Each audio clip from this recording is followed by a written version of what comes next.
Welcome back everyone, welcome to civil services study practice set number ये 101 है UPPSC PCS के लिए। और प्रैक्टिस करेंगे इसमें हम हिस्ट्री के प्रश्नों पर। ये दिल्ली सल्तनत की तीसरी और लास्ट टेस्ट वीडियो होगी, ठीक है। मुग़ल काल हम कंप्लीट कर चुके हैं और दिल्ली सल्तनत के ऊपर जो है 2 टेस्ट वीडियो हो चुकी हैं, तीसरी है और इसमें कंप्लीट हो जाएगा पूरा। तो चलिए स्टार्ट करते हैं। डिस्क्रिप्शन बॉक्स में इस प्लेलिस्ट का लिंक बना रखा है, वहाँ पर आप टेस्ट नंबर 1 से लेकर 101 तक पहुँच सकते हैं और इन सभी टेस्ट का फुल टेस्ट सीरीज़ प्राप्त कर सकते हो आप। वर्ष 2023 के लिए टेस्ट सीरीज़ चल रही है, ठीक है। डिस्क्रिप्शन बॉक्स में नंबर है, उस पर कॉल या व्हाट्सअप करके। तो क्वेश्चन नंबर 1 है, निम्नलिखित सल्तनत कालीन सुल्तानों में गाजी मलिक किसकी उपाधि थी? बलबन, अलाउद्दीन खिलजी, गयासुद्दीन तुगलक, मोहम्मद बिन तुगलक। सवाल इंपॉर्टेंट है। गाजी मलिक उपाधि थी किसकी? गयासुद्दीन तुगलक की। तो गयासुद्दीन तुगलक को गाजी मलिक अथवा तुगलक गाजी के नाम से भी जाना जाता था। वह 1320 में दिल्ली का सुल्तान बना और मोहम्मद बिन तुगलक को जोना खां के नाम से जाना जाता था। पीसीएस में इस तरह के सवाल पूछ लिए जाते हैं। क्वेश्चन नंबर 2 पर आ जाइए। दिल्ली सल्तनत के किस शासक ने दाग और चेहरा प्रथा की शुरुआत की? घोड़ों के लिए था ये। इसका उत्तर है अलाउद्दीन खिलजी। देखिए, अलाउद्दीन ने सैन्य व्यवस्था को सुदृढ़ करने के उद्देश्य से दाग तथा चेहरा प्रथा की शुरुआत की ताकि घोड़ों की संख्या में दोहराव से बचा जा सके। ये नंबर है, इस पर कॉल या व्हाट्सअप करके आप फुल टेस्ट सीरीज प्राप्त कर सकते हैं। पेड टेलीग्राम ग्रुप से जुड़ सकते हैं। क्वेश्चन नंबर 3 पर आ जाइए। दीवाने अमीर कोही जो विभाग है उसका संबंध किस सुल्तान से है? गयासुद्दीन तुगलक, मोहम्मद बिन तुगलक, फिरोज शाह तुगलक या अलाउद्दीन खिलजी। बड़ा ही महत्वपूर्ण और इम्पोर्टेंट विभाग है ये, कई बार एग्जाम में पूछा है, ठीक है। दीवान ए अमीर कोही, क्या है इसका उत्तर? मोहम्मद बिन तुगलक। मोहम्मद बिन तुगलक ने एक नए कृषि विभाग दीवान ए अमीर कोही की स्थापना की ताकि अकाल की स्थिति से निपटा जा सके। तो प्रश्न अगर ये पूछ ले दीवान ए अमीर कोही कैसा विभाग है? एक कृषि विभाग है, ठीक है। कृषि उपज को बढ़ाकर लगान बढ़ाया जा सके।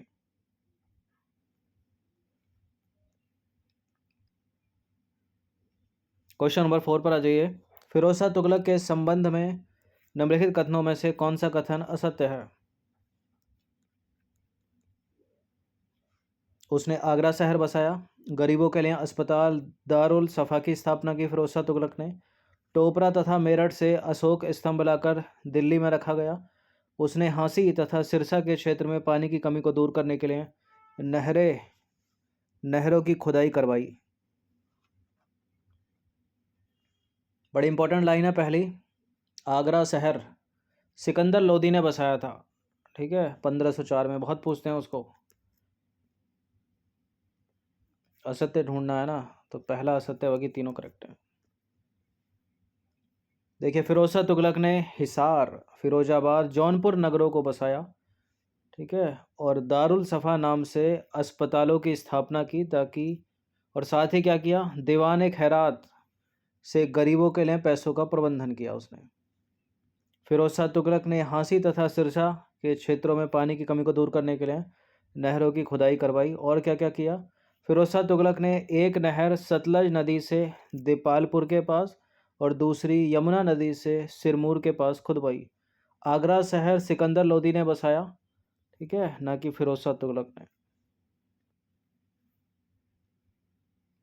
क्वेश्चन नंबर 5 पर आ जाइए। निम्नलिखित में से किस सुल्तान ने ब्राह्मणों पर जजिया लगाया? वेरी इंपॉर्टेंट है ये। ब्राह्मणों पर जजिया लगाने वाला था Firoz Shah Tughlaq, option number B. देखिए, ब्राह्मणों पर फिरोज शाह तुगलक ने लगाया जजिया। फिरोज शाह तुगलक ने शरीयत के अनुसार शासन चलाने के लिए ब्राह्मणों पर जजिया लगाया और शिया मत के नेताओं को मृत्युदंड दिया। फिरोज शाह तुगलक ने गैर इस्लामी सजाएं जो हैं समाप्त कर दी। फिरोज शाह तुगलक ने गैर शरीयत कर हटा दिए और सभी पदों को वंशानुगत कर दिया उसने। दासों के लिए एक अलग विभाग बनाया, वो था दीवान ए वदगान, ठीक है। एग्जाम में कई बार पूछा है दीवान ए वदगान कौन सा विभाग है? राजस्व विभाग है। कैसा विभाग है ये? दासों का विभाग है, ठीक है। दासों के लिए एक अलग विभाग है किसने? फिरोज शाह तुगलक ने। दास विभाग है, दीवाने बदगान। क्वेश्चन नंबर 6 पर आ जाइए। अलाउद्दीन के दक्षिण अभियान के संदर्भ में निम्नलिखित कथनों पर विचार कीजिए।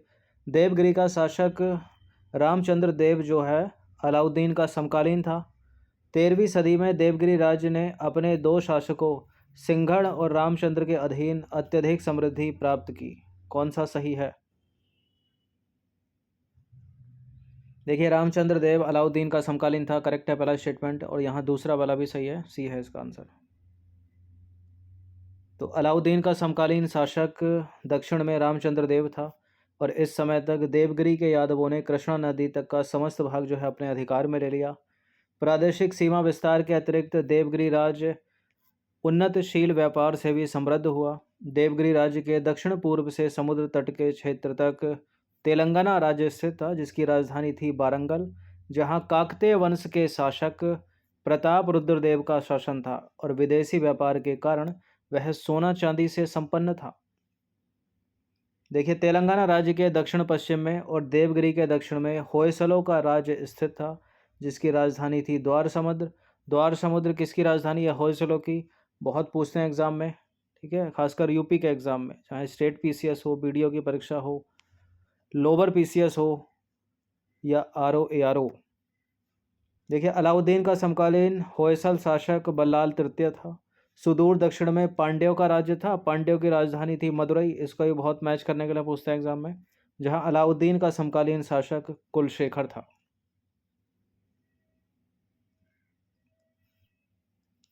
अब आ जाइए क्वेश्चन नंबर 7 पर।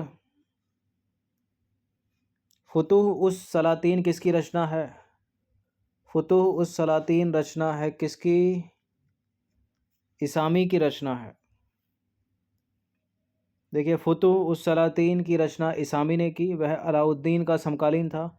इस पुस्तक में उसने देवगिरी तथा दक्षिण के अन्य अभियानों का विस्तृत विवरण दिया है। क्वेश्चन नंबर 8 पर आ जाइए। निम्नलिखित में से किसने सियासतनामा पुस्तक की रचना की है? सियासतनामा पुस्तक की रचना की है निजामुद्दीन तुशी ने। Option number A. सियासतनामा की रचना निजामुद्दीन तुशी ने की। यह जो पुस्तक है वो अख्ता व्यवस्था के विषय में जानकारी प्राप्त करने का सबसे अच्छा प्रमाणिक स्रोत है। अब ये अख्ता व्यवस्था क्या है? देखिए, अख्ता एक राजस्व हस्तांतरण का स्वरूप है, ठीक है। भारत में अख्ता की शुरुआत की किसने? इल्तुतमिश के काल में हुई। यह वंशानुगत प्रणाली नहीं थी।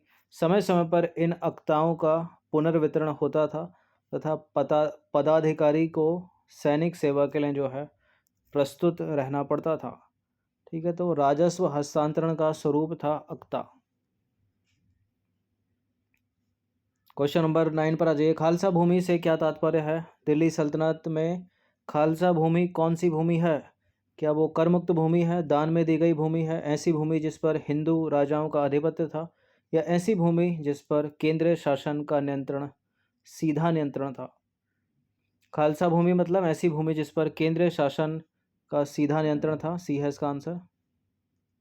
देखिए, खालसा जमीन पर केंद्र सरकार का नियंत्रण था और इस व्यवस्था में सरकार प्रत्येक किसान से नहीं बल्कि चौधरी, मुकद्दम आदि स्थानीय राजस्व अधिकारियों के माध्यम से भूमि कर वसूला करती थी। प्रत्येक क्षेत्र में आमिल नाम का पदाधिकारी होता था जो राजस्व इकट्ठा करके राजकोष में जमा करता था, ठीक है। अलग से प्रश्न पूछ ले, आमिल का क्या काम था? राजस्व इकट्ठा करके राजकोष में जमा करना। क्वेश्चन नंबर 10 पर आ जाइए। सल्तनत काल में हश्म एक कल्ब से क्या तात्पर्य था? हश्म एक कल्ब से तात्पर्य क्या है? केंद्रीय सेना से संबंधित था हश्म एक कल्ब। Option number A. देखिए, सल्तनत कालीन सैन्य व्यवस्था का शुभारंभ इल्तुतमिश के शासनकाल से होता है। उसके काल में सेना को हश्म एक कल्ब या कल्ब ए सुल्तानी कहा जाता था। हश्म एक कल्ब में से एक अलग वर्ग का नाम था बदगान ए खास या खादम ए खास। इल्तुतमिश की सेना का गठन गुलामों के रूप में भर्ती किए गए सैनिकों की शक्ति पर आधारित था। क्वेश्चन नंबर 11 पर आ जाइए। इंपॉर्टेंट सवाल है ये। दिल्ली की राजगद्दी पर अफगान शासकों के शासनकाल का कौन सा अनुक्रम है? सही अनुक्रम है?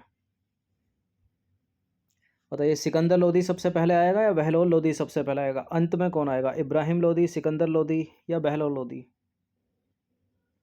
सबसे पहले आ जाएगा बहलोल लोदी, उसके बाद सिकंदर लोदी और सबसे अंत में Ibrahim Lodi. Option number D. तो दिल्ली पर प्रथम अफगान साम्राज्य की नींव बहलोल लोदी ने 1451 से 89 के बीच में रखी थी और इसकी मुख्य सफलता जौनपुर राज्य को दिल्ली सल्तनत में मिलाना था। बहलोल लोदी के पश्चात लोदी वंश का श्रेष्ठ शासक सिकंदर लोदी हुआ। ठीक है। आगरा शहर की स्थापना की इसने, इसका काल है 1489 से 1517। इसके बाद में आता है इब्राहिम लोदी, 1517 से 1526 तक दिल्ली का शासक रहा वो। 1526 में ही बाबर ने पानीपत की तीसरी लड़ाई में इब्राहिम लोदी को हराकर मुगल साम्राज्य की स्थापना की। इंपॉर्टेंट लाइन है। क्वेश्चन नंबर 12 पर आ जाइए। कागज बनाने की विधि का आविष्कार चीनियों ने किया। अलग से प्रश्न पूछा जाएगा, किसने किया? चीनियों ने किया। कब किया? पहली शताब्दी, दूसरी सदी, छठी या 5वीं सदी? कब किया? दूसरी सदी में किया।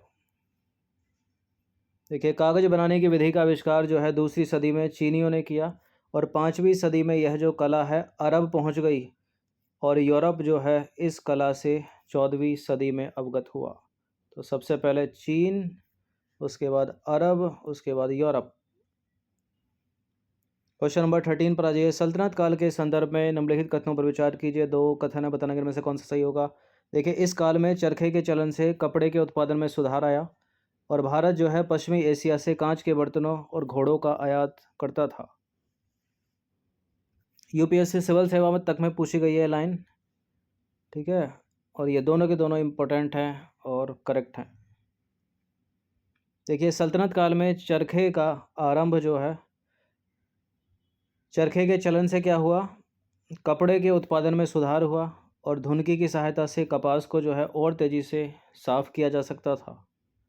लाल सागर तथा फारस की खाड़ी के आसपास के देशों से भारतीय कपड़ों का व्यापार जो है बड़ी मात्रा में होने लगा और इस काल में उत्तम कोटि का भारतीय वस्त्र चीन को भी निर्यात किया जाने लगा। भारत जो है पश्चिमी एशिया से उच्च कोटि के कपड़े यानी साटन, कांच के बर्तनों और घोड़ों का आयात करता था। पश्चिमी एशिया से, याद रखिएगा। और भारत जो है चीन से कच्चा रेशम और चीनी मिट्टी के बर्तनों का आयात करता था। क्वेश्चन नंबर 14 पर आ जाइए। दिल्ली सल्तनत के संदर्भ में और स्टेटमेंट है 3 बताना कि इनमें से कौन सा सही होगा। देखिए, सल्तनतकालीन शासकों ने रकाबों का प्रयोग घुड़सवार तथा घोड़ों दोनों के लिए प्रारंभ किया, जिससे धातु शिल्प को बढ़ावा मिला और इस काल में राहट में सुधार हुआ और अब सिंचाई के लिए अधिक गहराई से पानी निकाला जा सकता था। कागज़ तथा शीशे के निर्माण में सुधार इस काल की प्रमुख विशेषता थी। बिल्कुल, कागज़ तथा शीशे के निर्माण में सुधार सल्तनत काल की प्रमुख विशेषता थी। करेक्ट है तीसरा स्टेटमेंट। ठीक है, सल्तनत काल में राहट में सुधार हुआ, जिससे अधिक गहराई से पानी निकाला जा सकता था सिंचाई के लिए और रकाबों का प्रयोग घुड़सवार तथा घोड़ों दोनों के लिए प्रारंभ हुआ, जिससे जो है धातु शिल्प को बढ़ावा मिला। ये करेक्ट है, तीनों के तीनों करेक्ट हैं। डी है इसका आंसर। तो सल्तनत काल में नए शिल्प और तकनीक के आरंभ के साथ ही पुराने शिल्पों तथा तकनीकों को लोकप्रिय बनाया गया। नए शासकों के द्वारा रकाबों का प्रयोग घुड़सवार सेनाओं के घोड़ों तथा सवारों दोनों के लिए किया गया और इससे धातु तथा धातु शिल्प को बढ़ावा मिला। राहट में सुधार हुआ, जिससे हुआ क्या, सिंचाई के लिए पानी जो है अधिक गहराई से निकाला जा सकता था और इस काल में कागज़ तथा शीशे के निर्माण में उल्लेखनीय सुधार रहा। क्वेश्चन नंबर 15 पर आ जाइए। सल्तनत काल के संदर्भ में एक बार फिर से 3 और स्टेटमेंट है, बताना कि इनमें से कौन सा करेक्ट होगा। देखिए, सबसे पहले इसी काल में किसी दिल्ली सल्तनत में इमारतों तथा मेहराबों में चूने के चूर्ण को जुड़ाई के लिए काम में लाया गया और इस काल में जहाज़ों में चुंबकीय कुतुबनुमा का प्रयोग शुरू हुआ। फिरोज शाह तुगलक ने समय सूचक उपकरणों के प्रयोग पर बल दिया। ये तीनों के तीनों कथन जो हैं करेक्ट हैं दिल्ली सल्तनत के बारे में और डी है इसका आंसर 1 2 3। देखिए, सल्तनत काल में नई तरह की इमारतों में मेहराब तथा गुंबदनुमा छतें जो हैं आदि बनाने में चूने के चूर्ण को जुड़ाई के लिए काम में लाया जाता था और 13वीं शताब्दी में समुद्री जहाज़ों में चुंबकीय कुतुबनुमा के प्रयोग की शुरुआत की गई। इससे समुद्री व्यापार पर सकारात्मक प्रभाव पड़ा होगा। फिरोज शाह तुगलक के द्वारा समय सूचक उपकरणों के प्रयोग पर बल दिया गया और उसने फिरोजाबाद में नक्षत्र घड़ियाँ, एक धूप घड़ी और एक जल घड़ी लगवाई। किसने? फिरोज शाह तुगलक। तो 15 प्रश्न थे ये। दिल्ली सल्तनत हो गया है कंप्लीट 3 टेस्ट वीडियो में। ठीक है, मुगल काल कंप्लीट हो गया, मेडाइवल में दिल्ली सल्तनत कंप्लीट हो गया। अब इसी के आगे से कंटिन्यू करेंगे अगले टेस्ट में। इन सभी टेस्ट का PDF प्राप्त कर सकते हो, फुल टेस्ट सीरीज प्राप्त कर सकते हो। ये नंबर इस पर कॉल या व्हाट्सअप करके पेड टेलीग्राम ग्रुप से जुड़ सकते हैं। हर दिन प्रैक्टिस करते रहिएगा। ठीक है, धन्यवाद।